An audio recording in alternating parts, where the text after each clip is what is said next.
My guest for this episode is my good friend and co-host on another show, Anna Codina from Costa Rica. She is a content strategist with over a decade of experience and has worked with brands such as Adobe, Evernote, and Wildlife Fund. She shares her career journey from self-taught web developer to professional hula hooper to writer and to content strategist. She talks about the power of storytelling and how it applies to both large corporations and individuals who want to build their personal brands. We also discuss the joys and pains of running your own business and working from anywhere in the world. This is Invincible Career, and I'm Larry Cornett. Hi, Larry. Welcome to the show, Anna. Hi, Larry. How's it going? It's almost like we know each other. It's almost like we do. How did that happen? What I did not talk about in your intro is the fact that we have known each other for God knows how many years. I think 2017 passively. Yeah, that could be 2017. Yeah, so we've known each other for many years and never met because I'm in California and Anna's in Costa Rica. And I don't think I even talked about this in the intro either, but we're co-host on another podcast, The Brave New Workforce. Yes. Yeah, we Been are doing that for, a little over a year. Yeah. It's fun. It's funny how it kind of all worked out. This is like such the power of the internet, because we would have never really crossed paths. But Larry and I, we ended up taking a course together. And then a woman in that course recommended that I speak to you because she was doing some sort of like quick coffee chats and stuff like that. Jade, yeah. I think it was Jade. I'm not sure.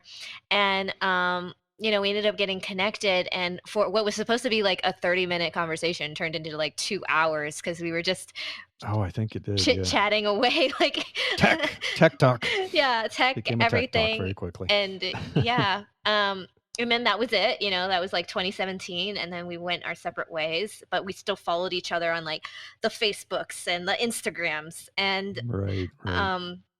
I knew he did coaching for the longest time, and when I had sort of like a career challenge, I was like, let's get the man himself to help me out in this little bundle of joy that I found myself in.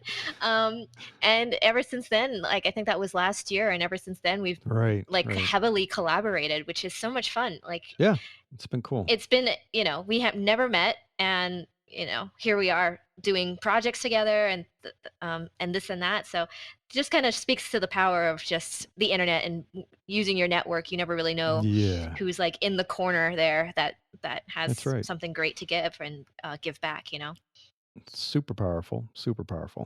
So as I mentioned in the introduction, Anna is a content strategist. So Anna, why don't you tell us a little bit more about what that is? What does it really mean to be a content strategist? Yeah, content strategy and content marketing get kind of used interchangeably. Mm-hmm. Content strategy is kind of like giving you the roadmap as to where we're going, how we're going to get there, and basically like giving a bigger view of point A to point B on how we're going to bring in customers or new audiences or tap into a new audience market that hasn't been tapped into before. And then content marketing is more so like you're in the trenches with it. You're tweaking. Mm-hmm. Okay. Yeah, you're tweaking the little systems and processes and stuff like that to kind of get the main mission executed on properly. So I love content strategy because I get to think kind of big picture as well as problem solve. You're always thinking about, okay, if this happens, what are we going to do here? And we're always mapping out different things. And content marketers as well, when they're in the weeds and in the trenches, they come back to you going, hey, this is not working the way we need it to work, or this is not the market that we tried to target, or we thought we were going down the right direction, but the data is showing that we're not. Like, how are we going to pivot that? And so a content strategist will come in and go, okay, like, I see, here's the problem. Let's tweak the messaging slightly, and then we'll get the right people coming in. So right. So who do you tend to work with? Who are your clients? I know you've got kind of a past client list. And you have a pretty cool current client. Mm-hmm. So who are the people you tend to work with? Yeah, for the longest time, I've had like so much fun just working with the startup founder, because they usually are so in the trenches with everything, that Oh content yeah. is like the last thing on their mind. And a lot of the founders, they didn't come out from a marketing background, so when you step Right. in and sort of map these strategies out, it's kind of eye opening. It's like, oh wow, like I had no Hmm. idea Hmm. we could make this more streamlined, and it's not like you're just knocking on a bunch of doors and Right. like vacuum salesman style in your product. I've done that. I did that once. Yeah, door-to-door sales. Believe it or not. Yeah. and, and so it's more intentional instead of just kind of brute forcing your way through things. And Right. I also like kind of interacting with the founder, because you get so like it's such a depth of knowledge based on what Yeah. they are into, and you learn a huge thing, like a huge amount of stuff that you wouldn't have otherwise known. Right.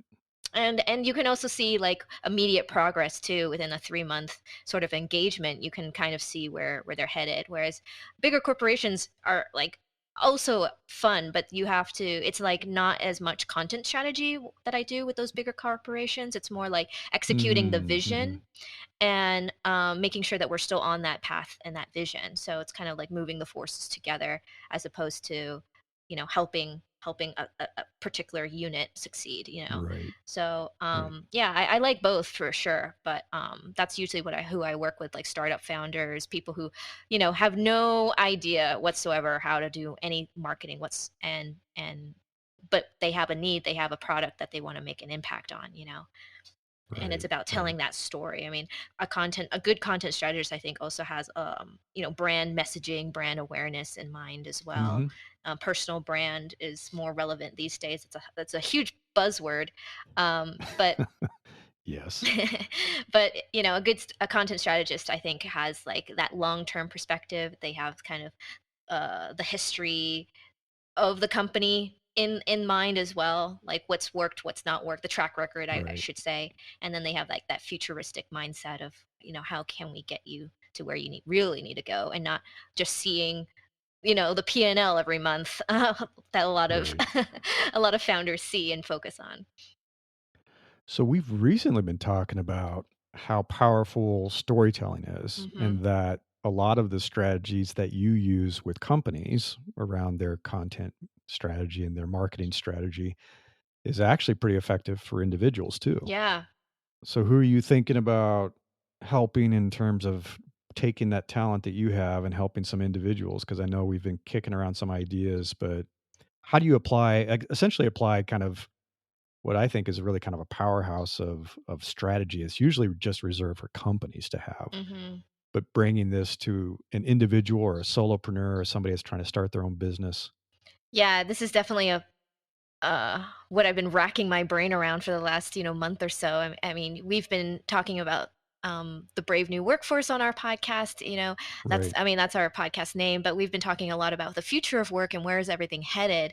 And it's more and more clear the trends are heading to more individualization.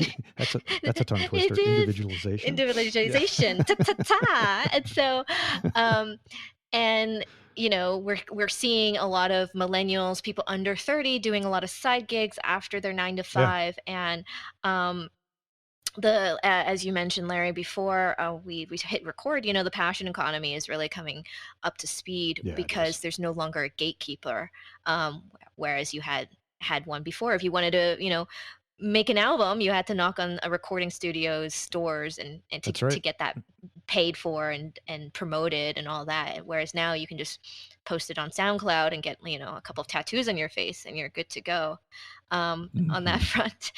But And do a name generator. yeah. And then before you know it, you're Post Malone. Yeah, Yeah. exactly. And so, to really answer the question, personal brand is kind of more relevant than ever. And Yeah. Yeah. part of a personal brand is telling good stories and telling stories that make you stand out. And you could be the That's right. most boring person living out in like a field somewhere where you just watch cows get pregnant, but you can still have a great story to tell. Why'd you have to describe my childhood like that? I swear. Oh my goodness. I'm My just Nebraska childhood. Yep. I'm just saying, like Nailed it. there's like a lot of fun ways you can tell your story or a story with, Yeah. even if it's like going to the supermarket and you ran into your neighbor Jane. Like, and I think a lot of people don't realize that they have storytelling abilities, or, you know, they weren't taught sort of the foundational pieces to make a good story happen. But a Right. personal brand comes from like making you stand out. That's like basically what a personal brand is in a nutshell. And Yeah. if you can stand out, how are you standing out? Like, not everybody has like, you know, those movie star looks. So if you're not one of those people falling into that category, like, we got to find other ways. Dang. She's hit me hard No, today. I'm not talking Twice. about you. Two shots fired. I'm just saying not everybody can like blink some eyes. Face made for radio. Yeah, Yeah. yeah, same We've here. talked Same about here. that. So it's like, what's your differentiator, and you can use your voice Sure. and your personality, because there's only one of you with your particular experiences and everything that you've gone through. So Yeah. we can totally take a great story out of that and pull that out. No, I think that's a good point. Take your strength, right? Not everybody has to do video. Not everybody has to do a podcast. Some people Mm-hmm. can just write, or use whatever you're creating to kind of showcase that. If you're a great photographer, it's like there's so many ways to tell that story. Yes. And I think a lot of people don't realize how flexible it can be. And they're not telling their story. I mean, how many times have you gone on a Forbes article or a Business Insider article, and it's like the 5 top things, you know, to save for retirement today? And like, do you actually read the article, or do you just look at the 5 Scroll really quick. yeah, the 5 Yeah. headlines, and you're done in 2 minutes? Like, there's no personality in any of that, you know? And you can totally re-script that whole narrative, Right. where even if that 5 top facts or that 5 punchy whatever that gets the clicks, you can still have people coming back for more because your personality shines and there's a humor to it. And Right. there's so much more that you can put in there that people are like, oh my gosh, so yeah, I know the 5, like the 5 tips might have been obvious, you know, but you're still coming back because the author, the podcaster, or whatever has like a unique tone or personality to it. Mm-hmm. Yeah. Or funny stories. Yeah. Yeah. Yeah, exactly. I mean, I think you may have to share your interesting story that you used to be a professional hula hooper or something. Speaking of an interesting past, much more interesting than mine. Gosh, yeah. So it's weird how I've done a lot of like mini careers throughout my life, and that's another thing too, that like you really should embrace hobbies and stuff like and additional activities outside of maybe your field of expertise, because that builds onto the character. Not the character, the person, and makes yourself so much more interesting too. But yeah, when I was I think I was 17 to 19, I had the pleasure of becoming, you know, a performer, like a hula hoop performer. I've met Miss Costa Rica. I mean, I'm based in Costa Rica. So I met Miss Costa Rica. I taught her how to hula hoop. I did a bunch of charity projects. I rode in like, I taught nurses how to hula hoop, for example.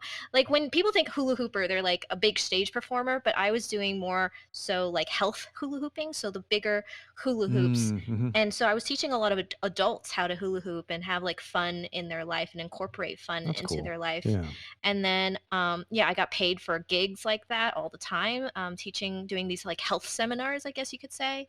And one of my proudest moments is I was teaching one of the government hospitals here in Costa Rica, which is notoriously underfunded, you know, like most hospitals in Latin America. It's definitely not the fancy stuff. A lot of the hospitals don't even have air conditioning in there. You get lost. Like, they're very like not fireproof whatsoever, you know, because they were built in the 50s and like they haven't even modified or done anything. But one of my proudest moments was teaching a bunch of nurses how to hula hoop so that they could incorporate some of these hula hooping exercises into the children with cancer. And some of this was very, like, I taught some of the children as well how to hula hoop it. But by teaching the staff how to do that, they were able to incorporate low impact exercises for the children so that they could, you know, get better. Part of, you know, chemotherapy, you just feel so sick all the time. And it's not like you can just ask the child to go run a block after being shot up with a bunch of chemicals, you know? And so hula hooping was sort of like the next best thing. And it was really great for like the mindset and the mental energy and all that stuff for the Mm-hmm. children, because they get to be outside, but they don't have to like run or jump or do any of that crazy stuff. So and I came back, this was an engagement that I did over, I think it was 6 months. I think it was a 6 month engagement. I'm old now, so I don't remember like all the little Yeah, details. real old. But Real old. after a 6 month, or like, I taught the nurses, and then I came back for a follow up, I think about a month later, but it was a 6 month sort of thing. One of the nurses lost like 20 pounds just from hula Oh, hooping, wow. um, while watching TV every morning or every night. Huh. So it's fascinating how like a hula hoop, a heavy weighted hula hoop, can actually be a source of weight loss too. Um, and yeah, that's kind of how that started. But is that the story But that you were looking for? that was the story I needed. Uh, no, I think the whole career changer thing is Oh interesting, yeah. and that's true of our other co-host Trip. It's like, and my background's kind of weird too. I think it gives you an interesting well of stories to draw from Hmm. when you're trying to do some storytelling, and kind of a more rounded perspective of the Hmm. world and of what people care about and what people do. I just think it does make for a much more interesting story to be able to have something in your past that isn't like, oh, I've always done the same thing and it's always been the same thing. It will always be the same thing. It's like, okay, I think people that's hard to make exciting, right? yeah, I think a lot of people are much more dynamic than that. I mean, even if your favorite hobby or pastime is like watching Game of Thrones, you can still make an interesting story out of that. It's just kind of taking the story apart. A lot of people like to tell stories in a linear way of like where Hmm. how they've happened. Like, oh, I went out my door, and then when I went out my door, I got into my car, and I got in my car, and then I saw a deer, and then the deer was like, Right. you know totally freaked out, and then after that I went to work. Whereas you could totally break that story up into different pieces, where it's like, before I went out, and saw the deer, I almost Right. tripped Right. over my shoelaces, prior, or something along those lines. You break it up, and it's kind of almost like a Quentin Tarantino strategy, where you're not telling the story in a linear Yeah. fashion, Yeah. Yeah. and it can That's a good be point. just as interesting, uh, like that. So, So you've been writing for a really long time. How did you get started? I mean, where did Anna start down this path oh, of writing, yeah. becoming a writer and a content strategist? I mean, where did it all begin? Yeah, I definitely have a kind of a unique background. When I was really, really young, I was super into writing and creative writing. So I actually, when I was like 11 years old, I had a teacher, a college professor, teaching me English composition. And through that, I was Hmm. able to win an anti war essay. And that was kind of like the first time I got a taste for writing, because I made money. It was like my first $100 on like an That's pretty cool. essay on words, and I was only 11 at the time. But I really had my eyes set as becoming a web developer. And Okay. I mean, I taught myself code and all that during that time. But when I became a web developer, I realized it was so feast and famine, where Hmm. I was a front end web developer doing website design or web design. Now we call it web Hmm. development or graphic design. Nobody really calls it web design anymore. Right. But Right. it was so feast and famine, because I had to constantly find my new clients, because once somebody had a website, they didn't need another one. You know what I mean? And we would have to do, like, sometimes they would do a maintenance or like a monthly maintenance thing, but that was not enough to pay my bills. So Sure. I had a friend that was a classic writer, just a classic writer. He was kind of doing this online stuff at the time, but um, he would deliver the work and not charge his clients for the delivered work. Like, he would just do the work but not get Hmm. paid for it. And so What? yeah, but he was just very like up in the clouds, classic writer, where writes from 2 a.m. to like 8 a.m., and like and delivers the work the day after deadline, and then forgets Right. about it. So he reached out to me. We knew each other for a while. He reached out to me and was like, "Hey, I just need somebody organized to help me." And I was like, "Okay." Mm-hmm. So I was doing that on the back end for a little bit of extra cash, and then I realized that, oh, he's writing and they keep coming back. Like, he doesn't have to Right. find Yeah. more clients. It was a pretty core set of people that he was working for. That's pretty cool. Yeah. Yeah, and I was helping him get more scale the operations a little bit, and during that process, I was like, "Oh, let me try it." And so he ended up teaching me some basic English stuff, and that's how I got started with the writing Okay. space. And then I was still doing web development. I'm like, when you do a career transition, people are still calling, like knocking on your door 2 years later, uh, Sure. uh, Yeah. for Yeah. web development. So I was kind of having this 1 foot in, 1 foot out sort of thing. And I ended up securing like a longer term client. Well, he and I ended up like going separate ways. He decided to move back to the States. I was back in Costa Rica. So we're like, okay, no worries, let's split the business, right? Mm-hmm. But then I found myself having to kind of find my own clients and then do my own thing. And it was kind of at a breaking point where it's like, oh, should I continue the web development thing or should I just commit to being a writer? And I committed to Right. being a writer, and that was about 12 years ago. And Oh, okay. I didn't start being a content strategist until probably like 3 years in, when I was like, oh, there's Mm-hmm. another level beyond this, and it can Right. be Yeah. so much more than, because I was a ghostwriter. And funny thing about ghostwriting, this is why I'm so adamant about telling your own personal story, because you really Yeah. have no idea who's writing your content. Like, I've written books about being divorced, and like helping grown men find like salvation after their divorce. And like, I've never been, I'm female, and B, I've never Which been you have a married. lot of experience with. Yeah.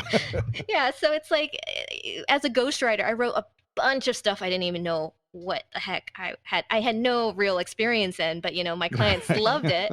So, That's good. but Yeah. the content out there, like, I can sit down and research a book about how divorced men function after being divorced. You know what I mean? It might take me 2 weeks as opposed to like 3 days from somebody with like super Sure. Yeah. super experience.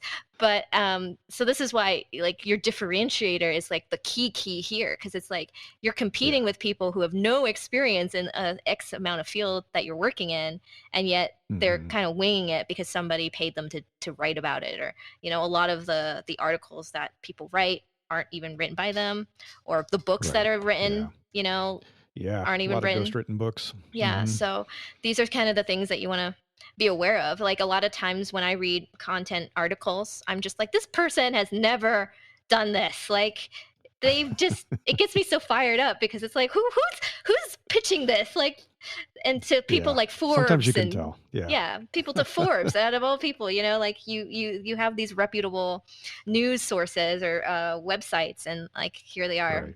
talking about things they've obviously never done. So, um, yeah, that's kind of the long-winded. I know that wasn't a very like exciting storytelling story, but that's kind of how I got started in content strategy, by being a Well, ghostwriter.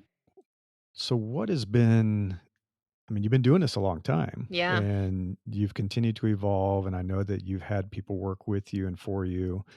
What is your secret sauce? What has made you successful? I don't think I'm there yet. So they're like, maybe self-depreciating humor and calling myself waking up Yeah, a going, sense of humor no. helps. Yeah. Yes. Yeah, waking up going, I might have, I don't have money for retirement, maybe I should get up and work. So yeah, that's my secret sauce, this, like, the fear. You've got plenty of crypto. Plenty of crypto. It's going to be fine. Yeah, in 20 years. No, like, I love what I do, because I mean, I have such a active brain, right? And so content marketing for me is so much fun, because it doesn't matter the industry, you can still apply the same sort of formula, but Yeah. everything remains true. You still got to know the industry a little bit. You got to understand the industry. So I get to learn new industries and get paid for it, and Right. the marketing space is always changing. You never know if you're going to get like another TikTok version, Right. and other Yeah. sort of social medias popping up, and it's kind of like, okay, I got to sit down and experiment what these little kids are doing now. Like, what is this relevant for my Yeah. clients, or Yeah. are we just going to bypass this stuff? So it's like never a dull moment in my industry, and yeah, that's what gets me up out of bed every morning to do It's what I just do. constantly learning new stuff. Yeah, Yeah. yeah. Yeah. That's a good point. So, what advice, if someone who's listening right now is interested in becoming a writer, a content marketing person, or a strategist at some point, what advice would you give to them to get into doing what you do? It depends. Where do they start? I think it depends on like what interests you. Like I definitely have maybe a bit of a bias because I started out writing. And so by starting Hmm. out writing, you kind of have to build out like the article properly in a way that makes people click and stuff like that. Sure. And then based Yeah. on that kind of experience, when you start doing content strategy, you kind of already know what people like and don't like and how to sort of tailor certain content planners or Yeah. content calendars to what's appeasing to the eye. But so I mean, my advice, which might not be relevant if you want to be a content strategist per se, but my advice is just start writing, every day. Hmm. You Okay. and like you get I mean, it was brutally slow in the beginning. Like I could barely write maybe 500 words it took forever. But now, if I done all my research and I've done everything that's needed for the article, I could probably write 1,500 words in under an hour, if everything's Wow. put together.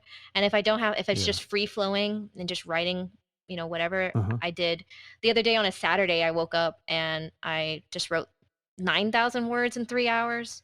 Um, Wow.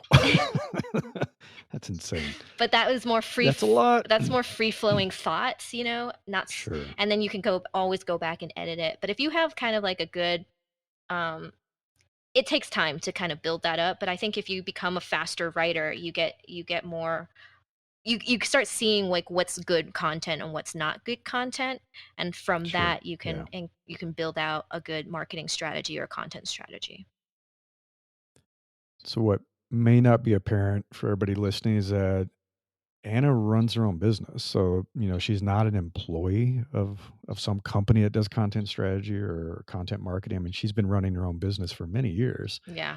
So, let's talk a little bit about the lifestyle of running your own business, and especially, as we've been talking about, something that could be run remotely and all you really need is kind of a laptop and an internet connection. Yeah. What has that been like to run a business and be able to be pretty much anywhere you want to be? Yeah, I'll tell you. I started my web development company when I was about 15, and I've sort of always been self-employed in that sort of space. Yeah. And Yeah. so I was doing this, I mean, not to sound cool, but I was doing like all this remote stuff before anybody was like, "Oh, Right. what are you doing?" And a lot of my friends thought it was super weird that I wasn't working for like a 9 to 5 at the time. Um, Mhm. and so, what does my lifestyle like? Are you asking more so how I structure it on a day to day or the work life balance kind of aspects? Yeah, I mean, a little bit of that. I mean, like last week or a couple weeks ago, you were in Mexico on vacation, but we continued to Oh, like yeah. meet and record the podcast. And you've done other vacations where it's like, oh, yeah, I'm scuba diving next week. It's like, okay, Yeah. but you just keep running the business, right? Yeah, yeah. No, there's definitely ups and downs with it for sure. And Yeah. I think it's the my how I kind of structured it, which is not sustainable. I'll be very honest with you during the pandemic.